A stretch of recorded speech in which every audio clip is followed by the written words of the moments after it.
Hi everyone, my name's Lee Fortune and today we are going to be talking about roller skates. I've been roller skating since I was probably 12, 13. My mum originally got me into it, and being an ADHD kid, it was a great little outlet for all that extra energy that I had. Obviously come the start of the lockdown, I done what everybody else done, which was the first thing was to have a bit of a clear out of the house, and I got up in the loft and lo and behold, I found my SVRs, my skates up there. Not my original ones, there's my second set. My original skates were actually Bauer, they were fantastic. When I got back into it, I bought myself the cheaper SVRs with some slick wheels, you know, and cheap and cheerful bearings. So that was around about the age 25, I suppose I got started again, and then they must have been up in the loft until now, and I'm now 37.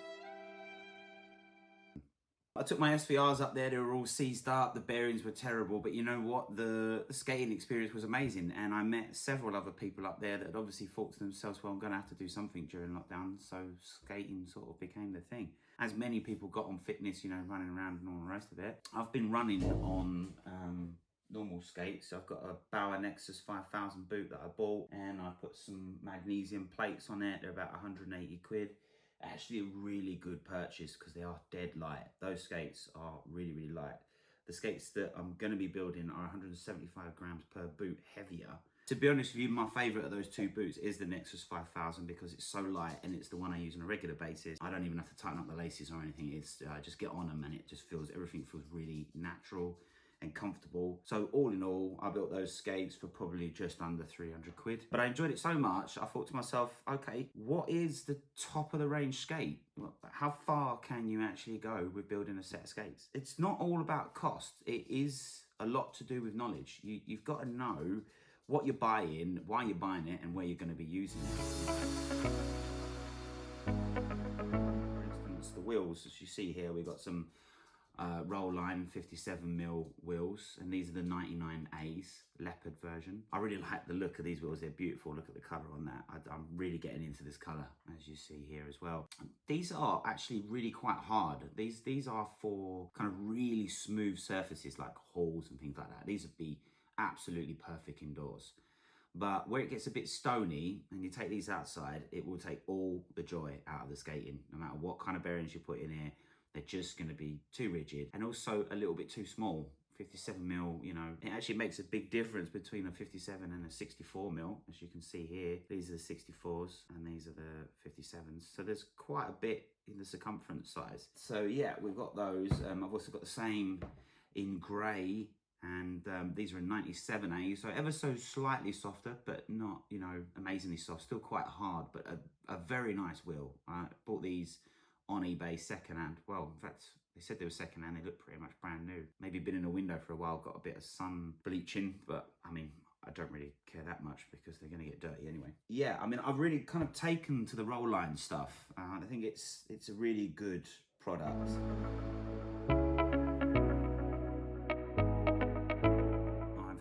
For Roller Italia plates. These are called the Super Shark. They're made from one piece of stainless steel, completely machined. I mean, they're absolutely stunning plates. And a hefty price tag to boot, £350. I ordered it from a Spanish company called Solo Painting. They have got some very, very nice stuff on their website, and I bought quite a lot from them. I actually bought these Rollline helium wheels from them as well. I bought the Rollline semi-shielded bearings from them as well, which are an ABEC 9. And I'll just show you this now. It's very quiet in here.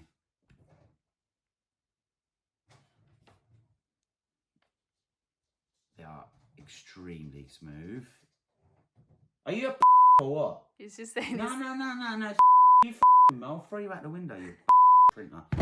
Seriously. Now it wants to clean its inkjets, yeah? Right when I say it's quiet. As I was saying before, I was rudely interrupted by my printer. The ABEC 9 semi-shielded bearings is the ones that I went for. They're Rollline as well, and to be honest, that was a very good purchase. They were £44 for all 16 bearings, and they are so smooth. Look at this. I haven't even skated these yet at all, as you can see. They are incredibly smooth. Very, very pleased with those. Certainly would order them again, especially at that price. I mean, clearly you can buy bearings for peanuts, but I think sometimes you do get what you pay for.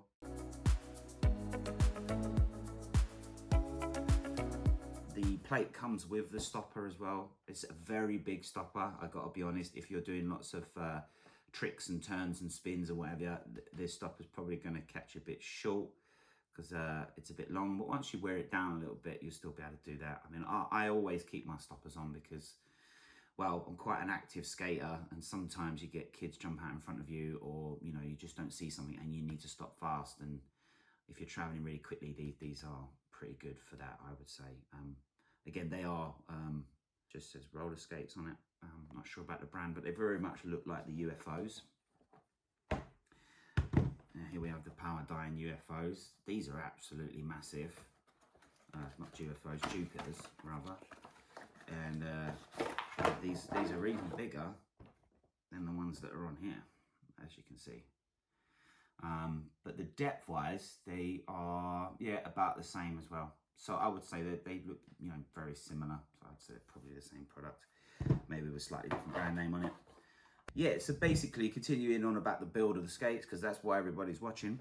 They're fully adjustable, and what I also really liked is when I made the order from Solo Painting, she asked me about my weight and my height, and I asked her why that was poignant. And she said that what they do is they give that information to the plate maker, which is Roller Skates Italia. And what they do is they fit the bushings in here to your precise weight and height.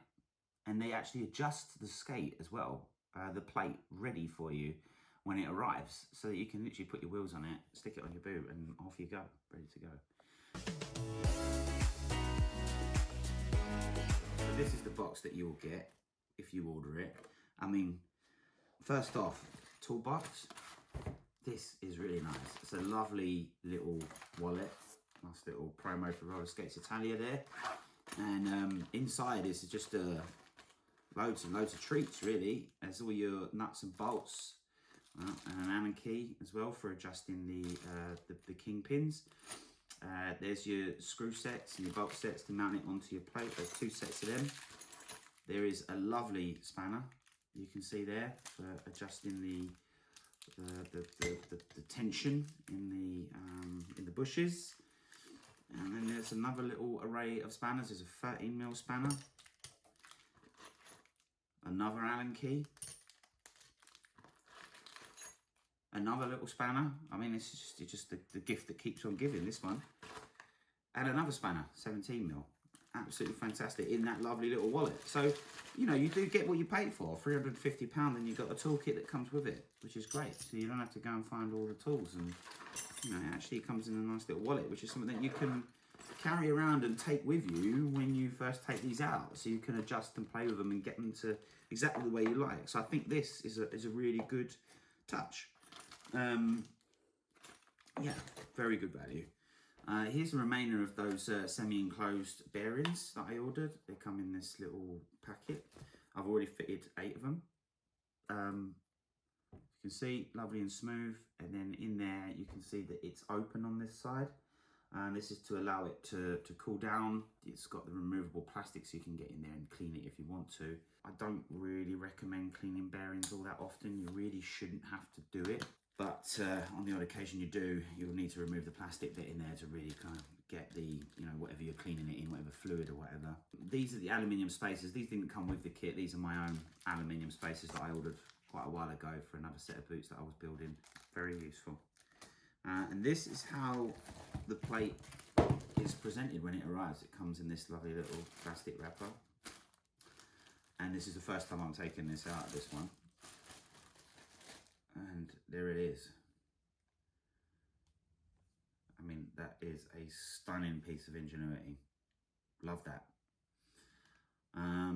Right, so I'm just going to move on to the boots now. That's enough about the plates. I mean, I will do, when the next video will be actually building the skates, actually putting them together, adjusting them, trying them, taking them out. So for now, I just wanted to kind of talk a little bit about the products that I'm using to build the skates. And to give some kind of insight, which I hope, you know, might be useful to many people out there, because it can be a bit of a minefield when you go buying skates. I mean, like anything, when you first get into it, you know, you kind of need to do your research. And if it's, I think probably what I'd recommend for the first time skater is to buy yourself a pair of cheap and cheerful skates to start off with, something around about the 90 to 100 odd quid for men, and then for women they can get kids skates which, you know, are really, really cheap, like 50-60 pounds a pair. And, you know, because you're starting out as well, you want to get something that if you scratch it or you bash it, which you definitely will do when you fall over, that you're not going to feel so emotional about it. And once you find yourself falling into the hobby and actually really enjoying it, which I'm hoping that most of you will, then you can go out and start spending some serious money. And you can do it slowly, you know. You could probably start off with just the wheels and the bearings, and that straight away will, you know, whatever skates you've got, whatever boots you've got, if you change your wheels and bearings, you'll notice a huge difference in them straight away. And then the next big leap from there would be buying yourself new boots and the plates. You're going to want to do that at the same time.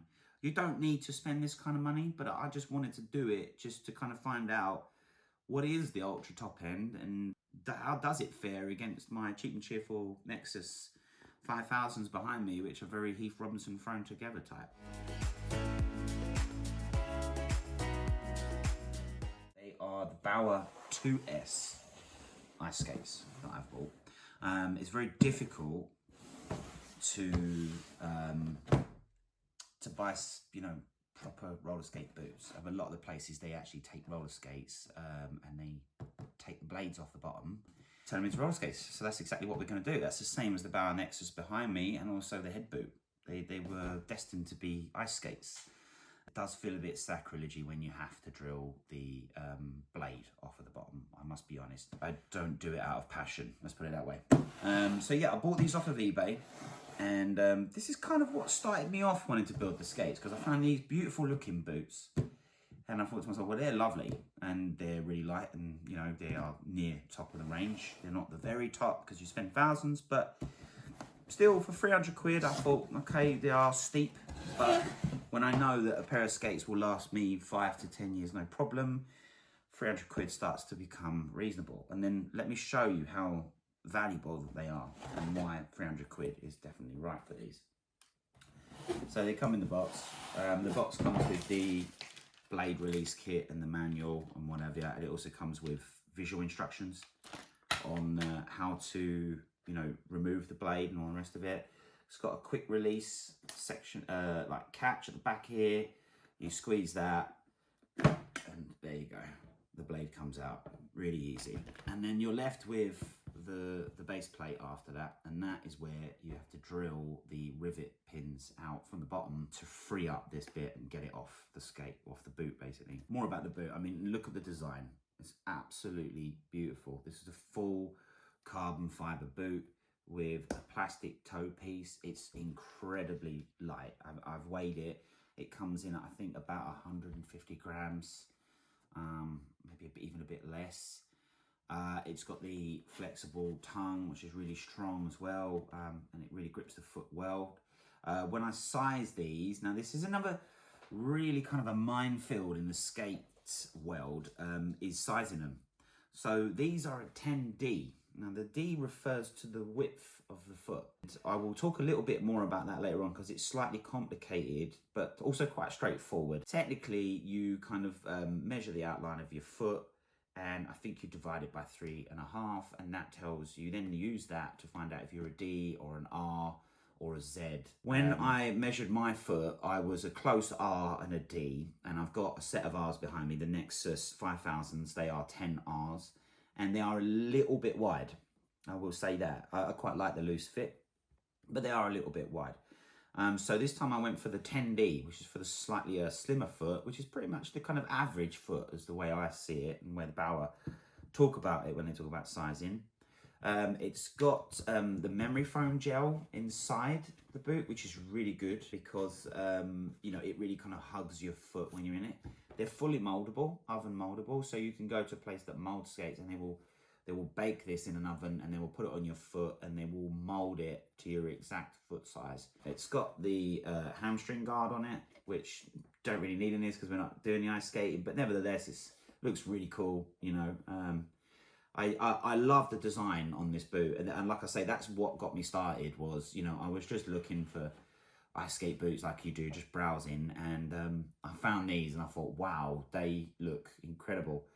Like I say, they're fully carbon fiber, so the side of the boot is all carbon fiber, and including the the base. The base is all carbon fiber as well. You know, really, really just love the design on these skates. They're so, so good.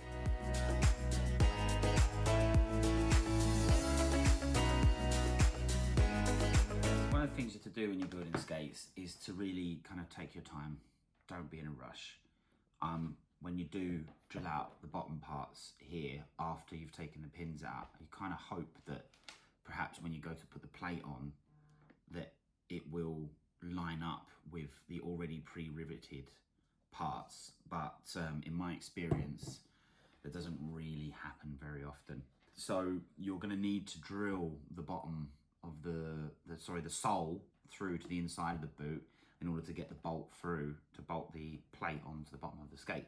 I'm just going to bring the other boot in. Well, actually, I'm just going to quickly talk about the sole. So here we go. This is the inner sole for the boot. This is also memory foam, which is really nice. One of the tricks, one of the people in the group, Ash, showed me in the skating group that I'm in, which is Skate Southeast, by the way, if you're interested or you're looking for it, was to take an old, inner sole out of a pair of Nikes and put that in the roller skates, and that actually works incredibly well. The ones that come with the ice skates are normally really thin like this, but these ones are especially comfortable. My experience with the other ones is that they've not been so comfortable, and if you want ultra comfort, changing the inner sole is a really good call. And if you've got a pair of old trainers, because your skates will be roughly the same size as your foot, then you can just use the inner sole from that, and so save yourself a bit of money.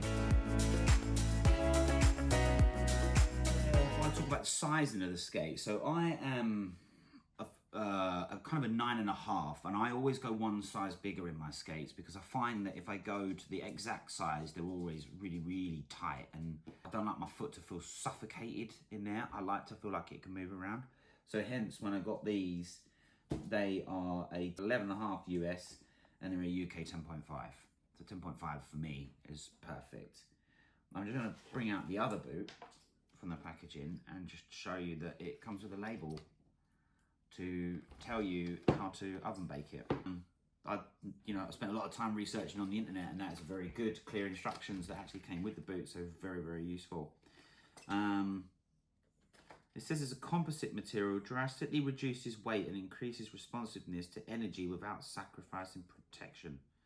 Love that. Sounds right, concise, to the point. Love that. When you take off the blade guide, the blade holder, you'll see that when you put the new plates on the bottom, that there is a gap at the back of the skate. So you can see there, roughly, if I just line that up, you can see that on the heel, there will be a gap between the plate and the skate boot itself. Otherwise, the boot would be at an angle on the foot. So what you do to counteract that is you put something, what they call a cheese block, between the plate and the back of the boot to act as a spacer between the two. I've got a bit of perspex around, and so that normally they're black, green, whatever, they're kind of coloured. They're a bit, cheap and cheerful plastic. But this time I decided to just kind of experiment a little bit, and I've glued 2 perspex circles together, and I'm going to machine those down, and I'm going to sit that between the plate here, as you see, and the heel of the boot, and then clamp that together using the screws. I think you can probably just about see that's about right there.